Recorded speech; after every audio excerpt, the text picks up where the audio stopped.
देशाला स्वातंत्र्य मिळाल्यानंतर या देशामध्ये संविधान निर्माण झालं आणि हे संविधान निर्माण झाल्याबरोबर या देशातील 70% असलेल्या कृषी प्रधान देशातील शेतकऱ्यांसाठी कायदा होणं अपेक्षित होतं.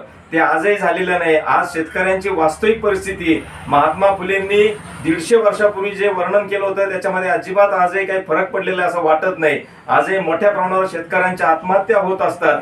तर याच पार्श्वभूमीवरती आज या ठिकाणी एका बैठकीचं आयोजन करण्यात आलं होतं. या बैठकीमध्ये ज्येष्ठ कृषी तज्ज्ञ मुकुंदराव गायकवाड, त्याचबरोबर ज्येष्ठ शास्त्रज्ञ अशोकराव ढगे यांच्या उपस्थितीत भारतीय जनसंसदेच्या वतीने एक कायदा निर्माण करावा या मागणीसाठी या ठिकाणी बैठकीचं आयोजन करण्यात आलं होतं. त्याचा मसुदाही तयार केला जाणार आहे. शेतकरी संरक्षण कायदा हा संपूर्ण देशामध्ये लागू व्हावा व आज संपूर्ण देशामध्ये शेतकऱ्यांची वास्तविक परिस्थिती, विशेषतः पंजाब हरियाणामध्ये आज मोठ्या प्रमाणावर आंदोलन चालू आहे.